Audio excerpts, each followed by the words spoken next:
Welcome to Kidney Health Interview. I'm your host, Natalia Karpenko. Each week, I interview a guest who is a kidney patient, their family member, organ donor, or healthcare professional. Our goal to empower every kidney patient with the support and education.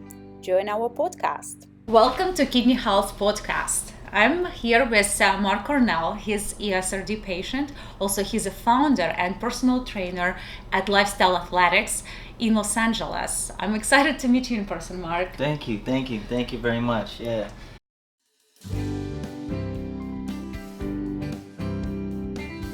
Your story has been incredibly inspiring on social media, but hearing your story in person, I bet going to be way more inspiring. So I'm looking forward to learn what do you do and what is the purpose you have every day when you wake up in the morning.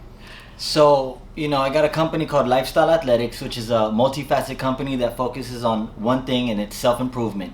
Our goal is to really just focus on the mind, body, and soul to make sure that you're just fully aware of who you are on your day-to-day basis. That's what wakes me up to do what I do. There's no really, that's my mission, that's my goal. Yeah. That's awesome. For how long have you been doing it? 15 years. Oh, incredible. Yeah, so where did you start? Were you a personal trainer before? No, I was actually boxing before, and then I started to personal train part-time, and then I got into it full-time as a business. Yeah. Awesome. Yeah. So for 15 years, you've been running your company. Right. And where did it start there? Here, this local area, Beverly Hills, West Hollywood, Los Angeles. That's what lifestyle means. It's LA, Lifestyle Athletics, and it's originally individual from LA, and the colors are orange and yellow for representing kidney failure, and the Golden State, which is California, and LA. See, L and That's A. awesome. Yeah, I love this. Yeah, can you get this hat? At some point. Right, at some your point, store. yeah. Right. So Marc, I love to hear about Lifestyle Athletics, but the biggest part I know that you are fighting ESRD now. Mm-hmm. Yeah, right. And being athlete, which is incredible. To be able to manage both. Right.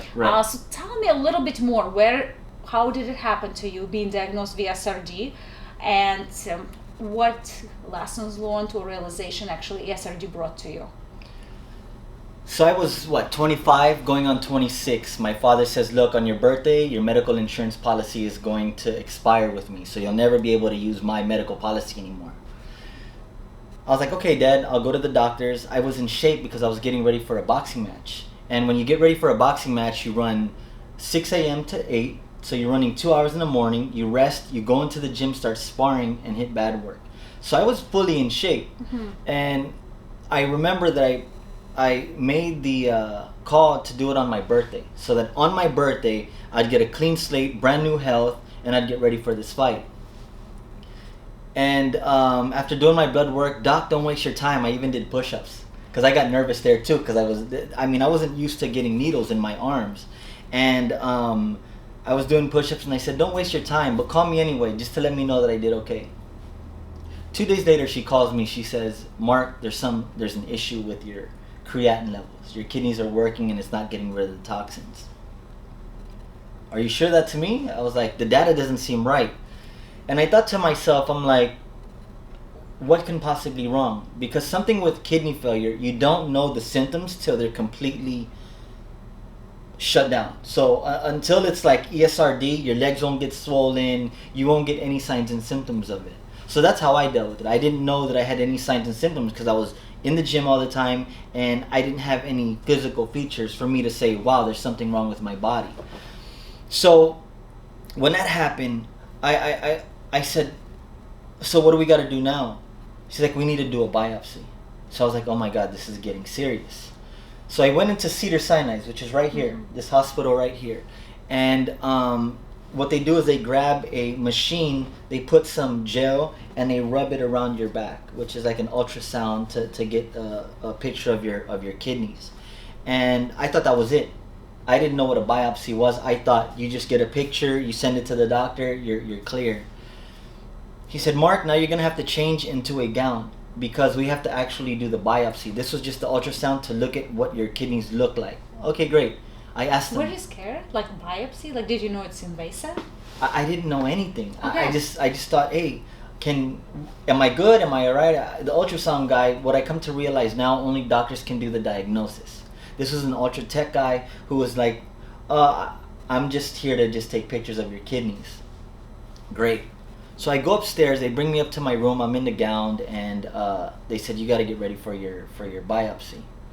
So they bring me back downstairs and they make me face forward. And I'm like, why am I face forward? Because I needed to get the kidney from the back. So what they did was they get this needle that's about this big and they stick it in. So here's my back. They stick it in and pull the trigger and then the kidney goes in there. That's a biopsy. Mm-hmm. So they'll be able to tell me how my kidneys are. So they bring that up, the kidney comes in there, and it was the most horrific pain I've ever felt because I've never been punctured in my back to my kidney. Yeah, right. And the needle was really big, so they stick it in, got it, boom, and it came out. How do you, did they explain that to you, or kind of you explore everything just through your body pain? You realize what is really biopsies? I didn't know till that very moment. Oh my God. So I'm just getting tested every minute of the day, like, oh my God, what's going on here? So I get this biopsy, and I'm like, well, what next? So they bring me back to my room. They do their exam. They came back up and they said, you have kidney failure. You have FSGS, focal segmental sclerosis narcosis. It's a very long terminology. And I said, am I dying? The first thing you think is, are you dying when a doctor says you have kidney failure? But it's not like cancer. It's not like AIDS. Kidney failure, it's its own entity. And when I was diagnosed with this kidney failure in ESRD, or not even ESRD yet, I was at stage 2 when I was diagnosed. I was like, my life's over. I'm dying. I went through the motion of like, my life is over, Or did you feel that right there at the hospital, like once they give you this diagnosis? And my legs were weak.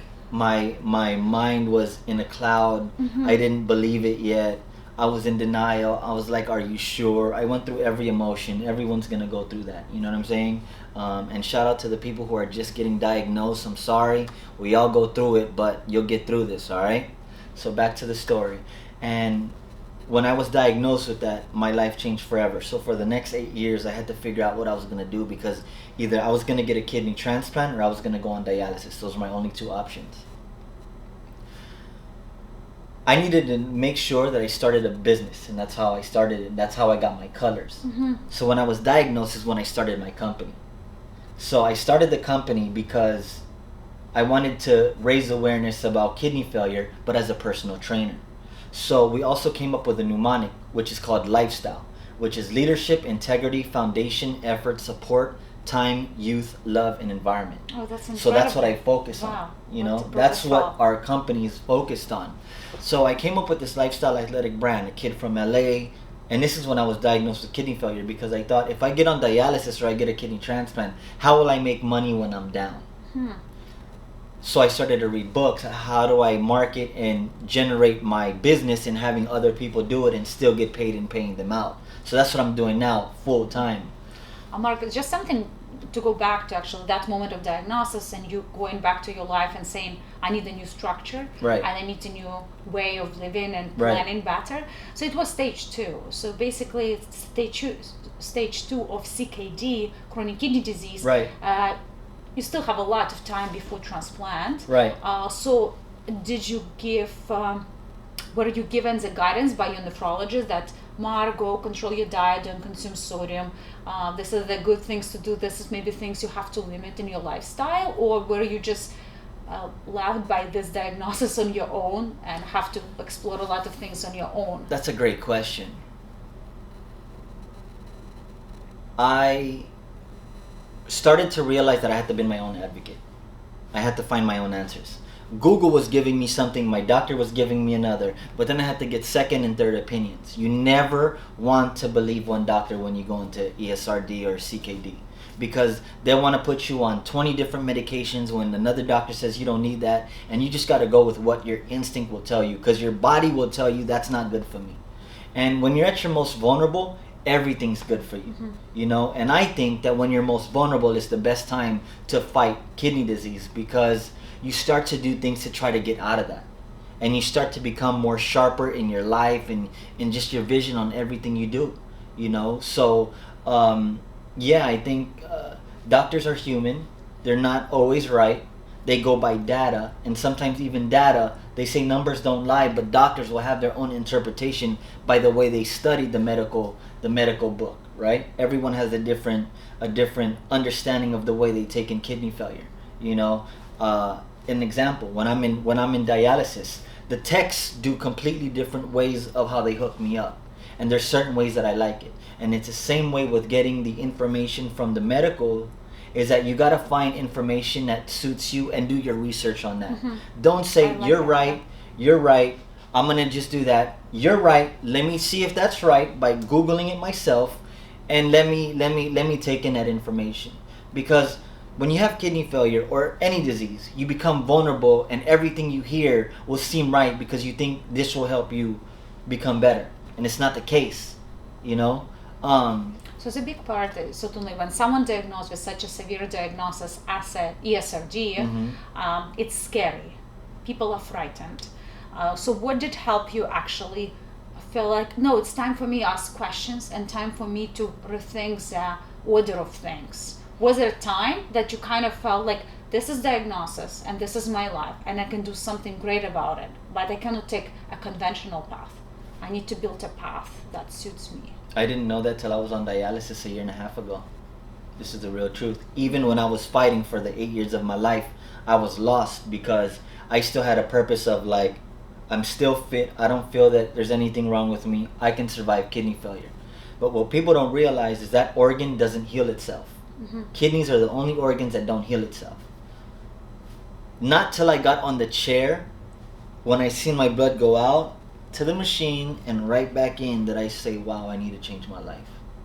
That very moment I was like, there has to be something different, because I can't leave miserable for the rest of my life even while doing this, you know. Actually, dialysis is now my sense of meditation. That's where I do my meditation, believe it or not. I just sit there and I'm just like reading like spiritual books, meditating on different ways to feel better about myself. You know what I'm saying? That's what it's about. People don't, oh, you're sitting on a machine, what do you do for 3 hours? You know what? I work on myself. Straight up. I work on me. There's nothing else that I want to do. Life is going like this. And if you keep focusing on your left and right, you'll never be able to focus right here. Right? So that's what I do. For 3 hours, I sit, I read, you know. I mean, I turned into like some monk, you know. It's pretty awesome, you know. I appreciate it. You know, Marc, like, you certainly sound the most inspiring person to listen about dialysis and dialysis treatment. So I love how you're saying that you bring the mindful practice and the spiritual fulfillment time while you're on dialysis. Is it something that you envisioned that's how you're going to cope with dialysis, or was it something you just realized like, man, this is a time I can take advantage of and be there for myself and working on my purpose? Everything is a learning purpose. Everything is a learning process. There's no, I mean, I'm not going to say this is how I'm going to be tomorrow, by this minute, by this hour, by this second. You go in there and you start asking questions about your own reality of what you're going to do at that very moment. You know, I don't sit here, oh, today, this is the day I'm going to be focusing on how I'm going to make myself happy. No, I just look around and I say, you know what? I should be thankful. Because he just got his leg amputated. He's just diagnosed with diabetes. He just got hepatitis C. So you look around and you look at people and you're just like, wow. No matter what my problem is, someone fights a harder battle. And it makes you appreciate it more. You know what I'm saying? Like when you're healthy, it's, do I have more money than this person? When you're sick, it's like, wow, this person's got it harder than me. What am I complaining about? So why am I enthusiastic? Because if you go into a dialysis center and you see the people that are around there and you see the way I live my life, it's day and night. You know what I'm saying? I'm at the verge of like being out but being in, but I need it because it cleans my blood. You know what I'm saying? Yeah. Like your kidneys filter 24/7. Mine's only do it in 3 hours, you know? And then I have to save it for the next couple days and then I go back in there, you know? what you brought, that dialysis unit environment itself, when I went first time to dialysis unit to see how patients at, and I was really shocked. And I think different dialysis units are different, but it was pretty dark, it was very cold, and it was quite isolating in that specific unit. How I see that patients didn't have time necessarily to communicate, and it wasn't like the biggest positive place to go to or looking to go to. So what's your experience going to your dialysis unit or in other ones, and is there some changes you can see in dialysis environment that are positive and maybe are more motivating? In the beginning, I was like, why is everyone quiet?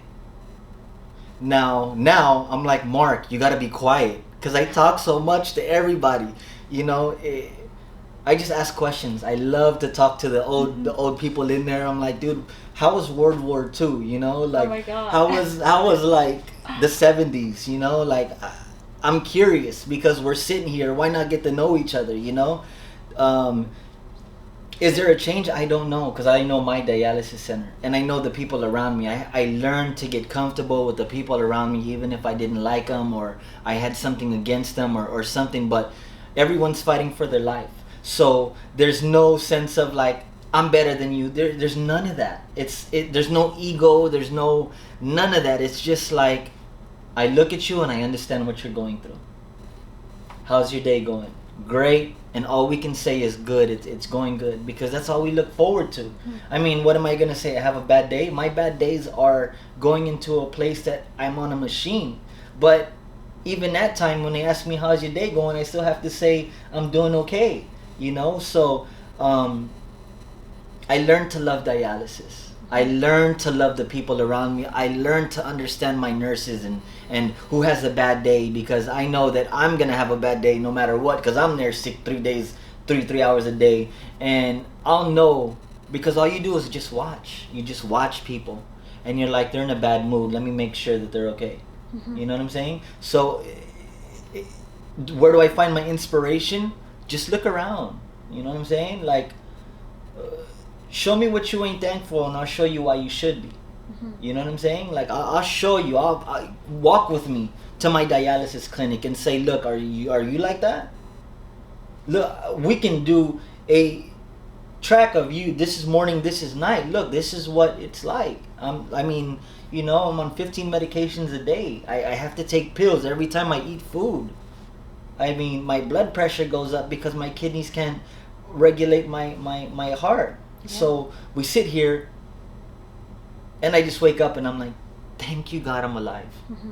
You know what I'm saying? So yeah, that's why I'm so happy. I mean, I'm super stoked about life, Yeah, thanks for sharing. Yeah, of course. It's very inspiring knowing that you fight every day for your life, but you bring so much love and light to other people's life. Right. So what you're saying, that coming to dialysis unit, actually talking to people, be present and seeing this every person there and see how you can help and elevate them, is actually there is some way of building a better environment around us. Some active compassion. I didn't know what being present meant. Live in the present. I would hear my mom, live in the present. I just would hear everybody, live in the present. I thought I was really living in the present. But there is a certain feeling when living in the present is actually in fruition. You know what I'm saying? Like, when you're present, it's hard, it's easy to be mad, it's hard to be happy. But life is hard. So, you know what I'm saying? Like, it's just amazing to just have a soul that's open. It's never always, I don't have it closed anymore. You know what I'm saying? And that's from dialysis. That's what I took away from that. Not the books that I read, but the understanding of appreciation of the value of life. They took everything away from me, but it didn't take away the dignity that I had for myself, because I learned how to become stronger. I got a mental six-pack. My six-pack in my brain. How you saw. You know what I'm saying? Mental six-pack. You know what I mean? Like, you just can't. It's solid. You know what I'm saying? Like, at this point, I've been denied 18 times from people trying to give me a kidney, and there's nothing that can rattle my head at this point. It'll just be like, all right, I'm cool. going back about your experience as ESRD patient and the days when you started on dialysis, were you looking up for other kidney patients and people who inspire you? Did you find someone and you said, I want to be like that guy or that girl who doing well? Or have you had any hard time finding people who were amazing role models? When I was first diagnosed, when I first went into a dialysis clinic, for the first 6 months I was out of it. I was depressed. I didn't want to talk to anybody. And then I just kept getting tired of being depressed. I was like, man, I got to snap out of this. And I had a conversation with my sister. She says, at least you didn't get the call that you're going to live for only 3 months. You don't have AIDS. This is manageable. Why are you depressed? And I snapped. I was like, she's right. I was like, my older sister said that. And she was right. I mean, she was like, why are you crying? Why? You're alive. You're here with us. And I'm like, look at me. I'll never be able to train again. I'll never be able to do what I did, hold mids. My life's over. She was like, it's not. Surely did I know. Those certain things like that, little pointers that people were saying like that, were just hitting in my head. And what they were doing was they were training my mind to become stronger. Because you don't become stronger overnight, and you don't become stronger by yourself. You are stronger by the people around you who build you up. That's what it takes. That's why it says it takes a village to raise a baby.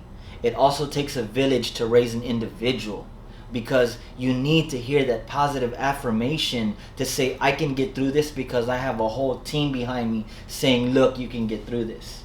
I know who my team players are. I know who my 5-star Laker team is, you know? Like, I know those core people, and I share my most vulnerable assets to them. But now I've also incorporated everybody else, because I brought in everybody else into my world to say, you know what? This is what I'm going through, but don't think I'm strong because of me. I'm strong because of my team. You know what I mean? Like, I give it up to Cindy, Marie, Nadia, Rosa, like, and they're all women. You know what I'm saying? Like, these are the women that are stronger than most men that I've dealt with. Because a lot of the men can't even deal with problems, yet alone these women are telling me how to understand my emotions and feelings. So I did that.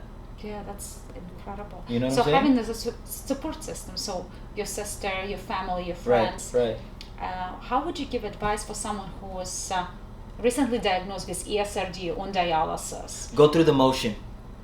Go through the pain. Because sooner than later, pain doesn't last forever. Pain is temporary.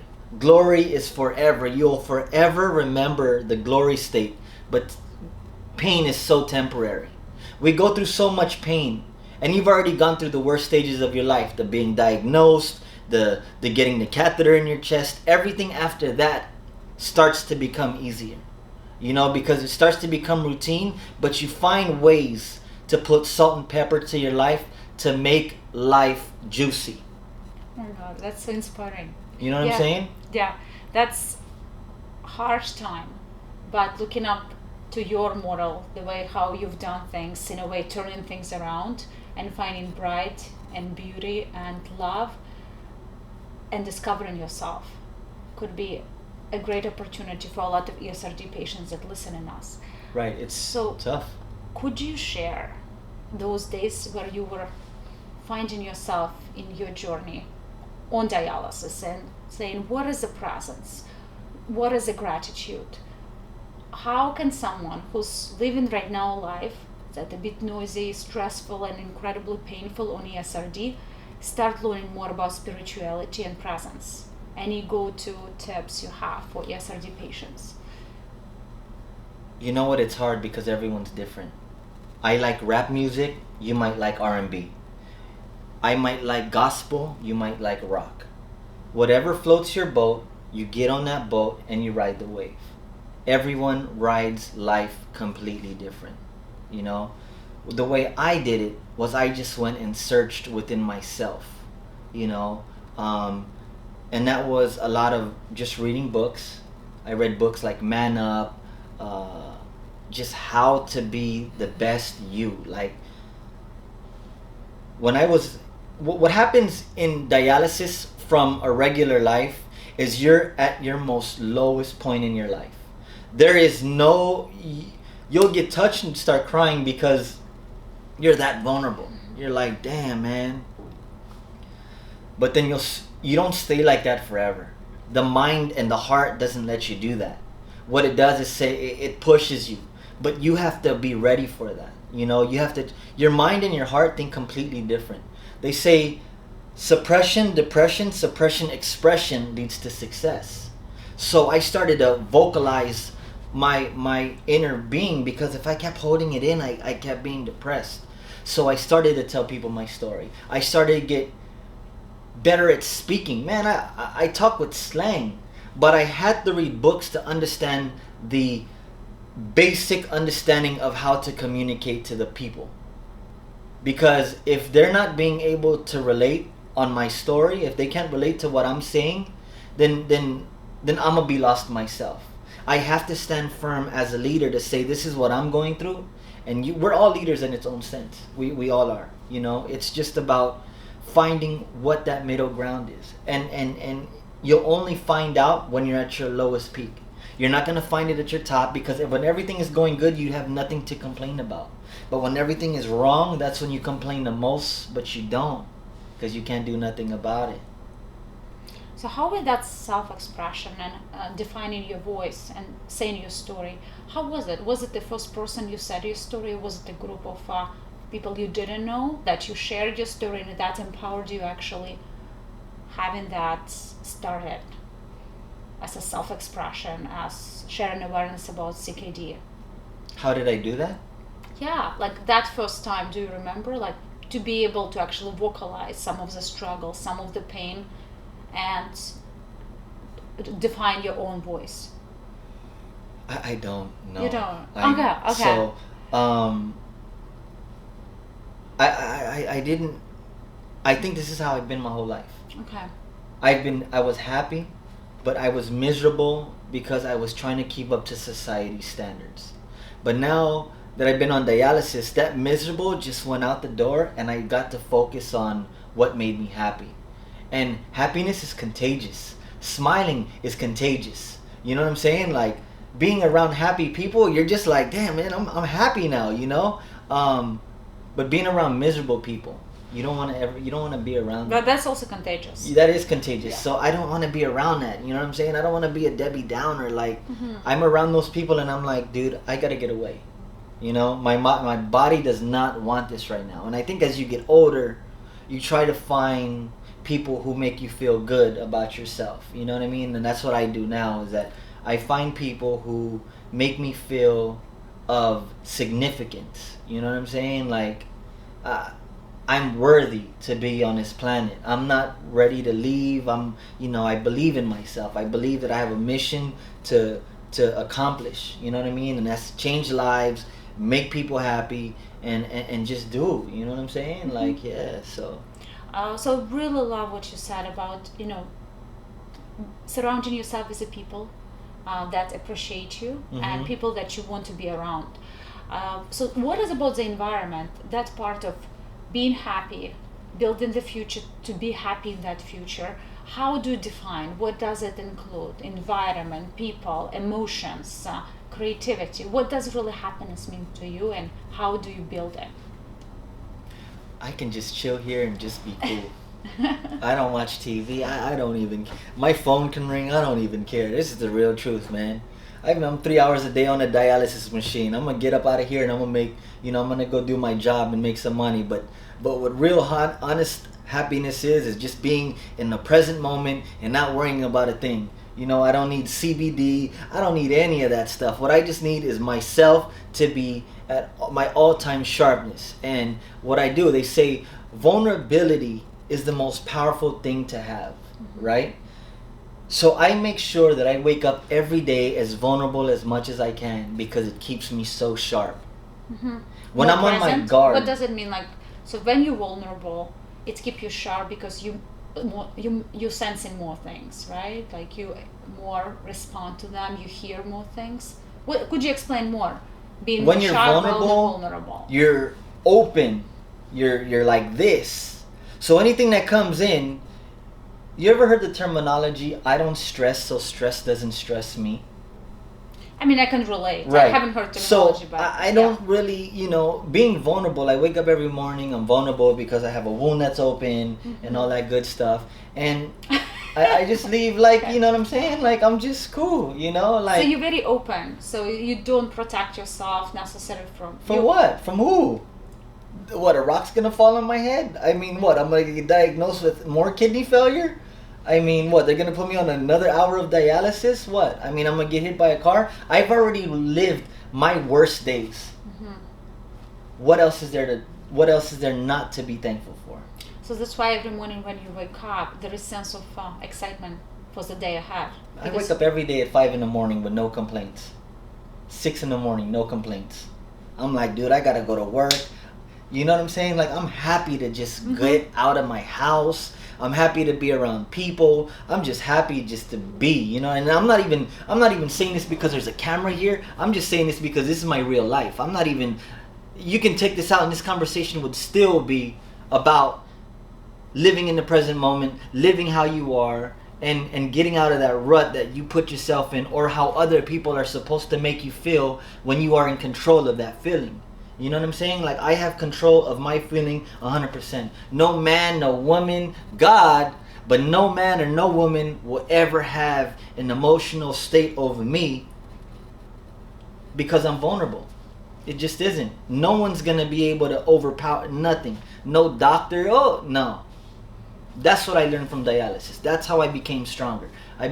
You guys, I'm not trying to sound crazy, but, No, this is sound what amazing. it is. You know what I'm saying? Like, this is there's a different understanding of self-worth when you go through something so traumatic. And I recommend, I hope that if you do go through something traumatic, that you're still alive, okay? 100%.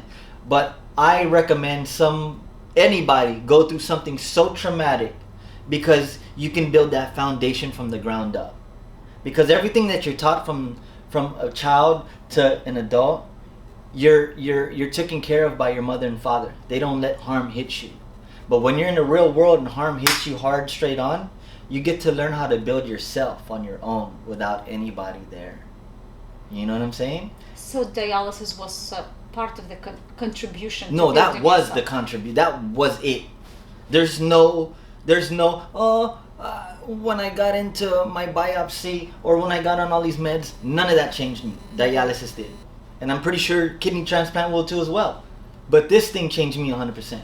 Because at least a transplant, I'll be out in 3 days. Here, I have to see that machine every day. I love it. Like, I'm just like, thank you for letting me live again. You know what I'm saying? Like, what a brilliant mindset. Just to say it honestly, it's very inspiring. Yeah. So and taking something so dramatic and turning it actually the way to finding yourself. You have to. I don't even know how to incorporate anymore. I wish I can write a book about how to feel like this, but you can't explain that feeling. You can't explain rock bottom because everyone goes through rock bottom differently. But my rock bottom was getting on dialysis. Because at this point, when I talk to people, I say that I'm on dialysis proud. Because it inspires them. And they're like, he's doing something with no complaints while I'm sitting here complaining about $5. So it's a catch-22. Because these healthy people are like, I'm inspired. And then sick people are like, I'm inspired. So I'm in the middle of two people. You know what I'm saying? Like, wow, he has a lot that he's going through. And then the kidney people are like, well, I also got heart failure. So it's different from two parties. Yeah, you know? I can certainly relate. All the people have very different story. They Right. have different culture. They have different problems. Right. But the biggest part, everyone has themselves, and Right. they're able to realize and have build gratitude for opportunity to Right. be present and Right. see the beauty in Right. each moment. Right. So Marc, one exciting part you told me about your pre-transplant and getting ready for the transplant, that you've been qualified for transplant from the day one on dialysis, Right. and you actually had 18 people to go through the process Right. to get qualified. Right. So that's amazing. Congrats just on being able to Thank engage you. so many people Right, and share right. so much awareness. Right. How did it start? How did you learn about being admitted to dialysis? You need transplant, and did you know how you're going to go about it and find the kidney? I got really lucky with my doctor. When I was diagnosed, he said, get on a transplant list now so that when you get on dialysis, you'd have accumulated 8 years. Oh, So that when you're on dialysis, all you'd have to do is do 2. And you'll get a kidney in 10. Because California is 10. Okay, cool. But through that process, I started to learn that other districts in the nation have shorter times. Like I'm in Arizona, which is 3, Baltimore, Maryland, which is 2. So every region is completely different on the waiting right? list. So when you Right. compare it to California, 8 to 10, then you go to Arizona, Arizona, it could be 3. 2 or 3, and then 2 in the East Coast. So I learned all that. I started. You can actually test in all of them. So you can be in all 3 wherever you want to go, as long as it isn't in the same region. So I couldn't go to Cedars and UCLA at the same time. It'd have to be one or the other. You know. So people ask me, well, how'd you get 18 people? Man, I had a person every month on dialysis, checking in. Some were denied, some were out. You know. And yeah, so. So it's a lot of effort. It's a lot of planning, a lot of knowledge, but it's a lot of work on your side to be able to bring the people who want to get qualified. And They go on their own. As donors, they do their thing. I can't. I meant bring them to the same page and saying like, hey, I need a kidney, Right. or right. give them opportunity to learn about your need. To have a Right, kidney. but that's even a hard question to ask people. You know what I'm saying? It's not something you just say, "Hey, buddy, can I get a kidney from you?" It's like, not even my best friends. You'll learn who your friends are very quickly. My closest friends, this is the honest truth on camera, they didn't visit me in the dialysis center. It was with people that I least expected. You know what I'm saying? Like, just very random people came, hey, how you doing? Like really checking on me. That was really nice. Because not even my closest friends, and this is the real truth, none of them showed up. Some said they'll give me a kidney, but I knew they didn't go and do the thing. The people that I least expected would give me a kidney gave me a kidney. And the people that I leaned on the most. So you also learn that. You learn your family members more, because you're so aware of everything that goes on at that point. Like when everything is going good, it's just, hey, hi, bye. But when it's get very serious, you get to see who's on your team and who's not. Yeah. The small efforts, not even the big stuff, the small things. Hey, how you doing? How's dialysis? That sounds a bit hard. What? Emotionally, like going through those realizations. Like yeah, but people that's how you on. become stronger. A lot of people don't. Oh, well, I don't got nobody to help me, man. That's how you become strong.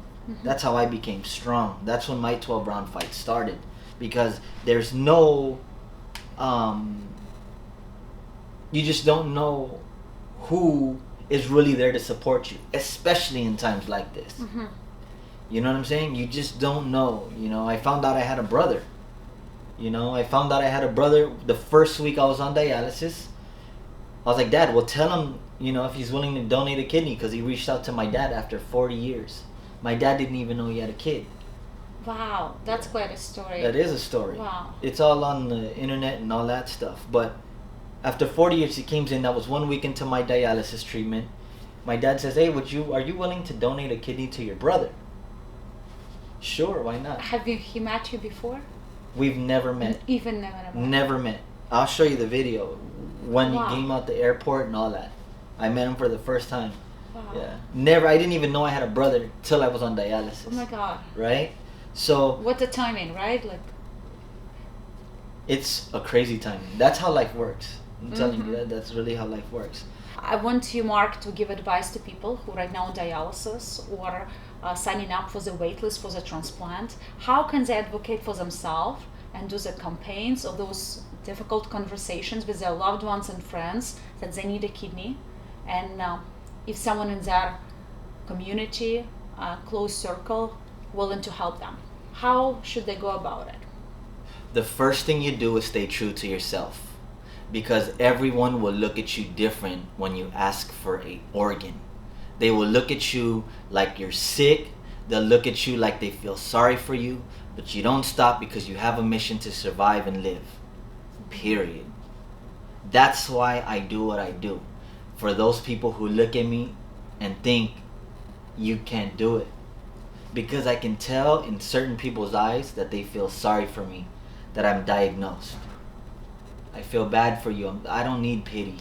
I don't tell my story to pity you, bro, because if we said let's get on a race, I will beat you, man. I will try my hardest to beat you.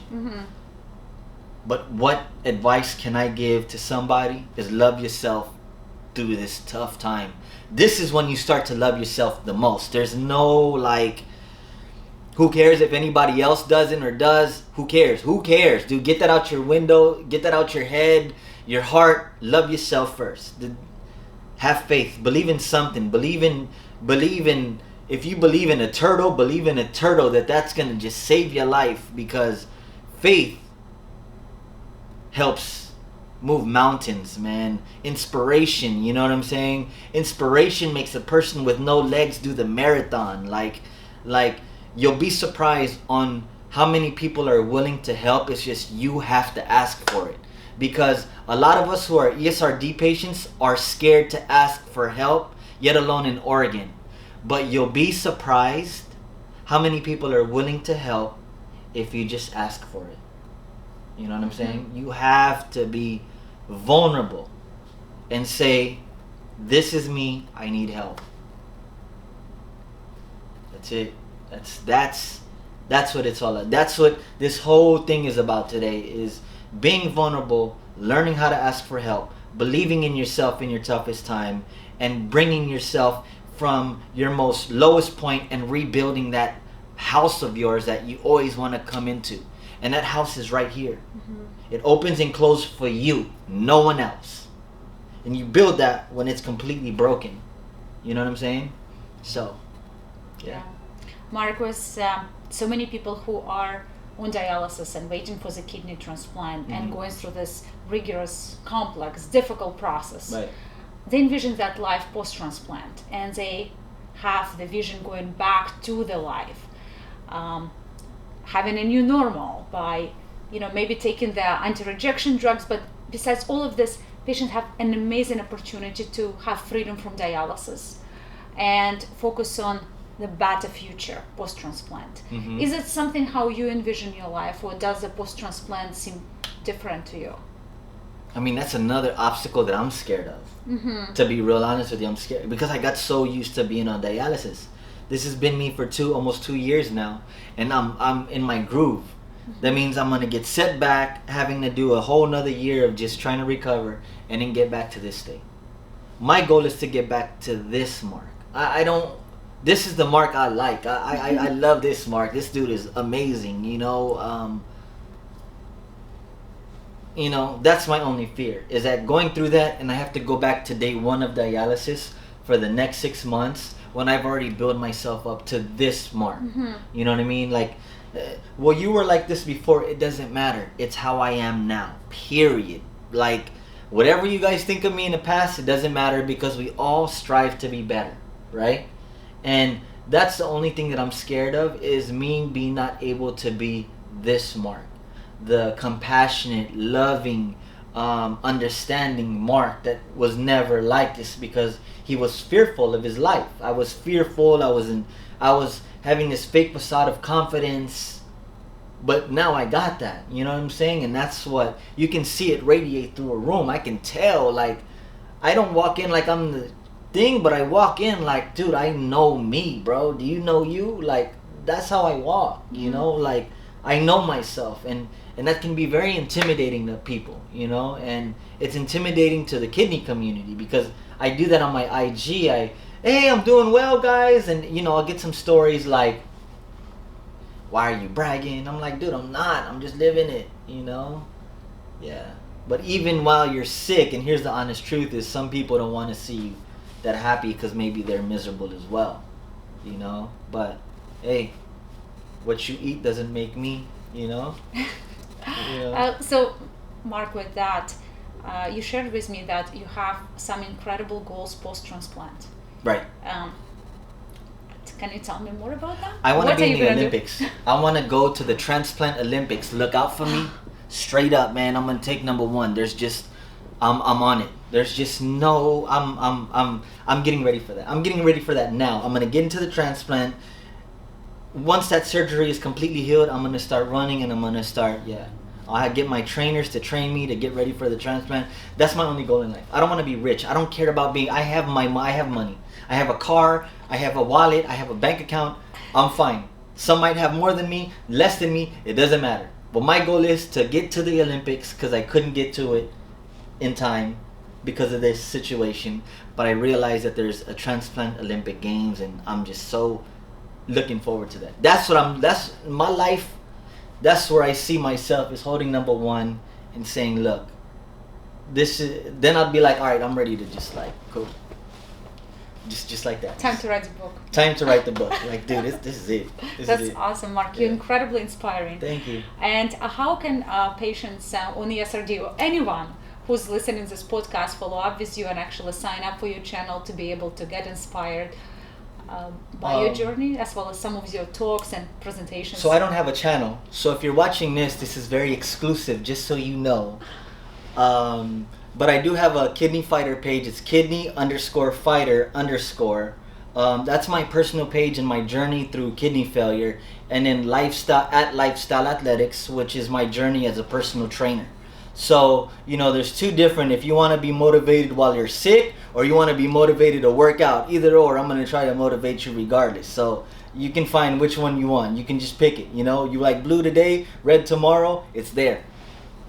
That's it. Yeah, thanks for sharing. So we were with Marc Coronel. He's here in Los Angeles. Incredible person, very contagious. I feel very inspired. I feel happier meeting you. Yeah, thank you. When you come to the room, it does radiate. Right. Thank you so much. Yeah, that's something you work on, because you can tell when people aren't confident. But I started to realize, well, why is their head always down? Why is this? You gotta hold your head high. Mm-hmm. We're all blessed with an opportunity to live, and that's whatever you believe in. I believe in God, and God wants you to radiate good things out of yourself, and you can't do that with your head down. You'll miss all the beauty in the world.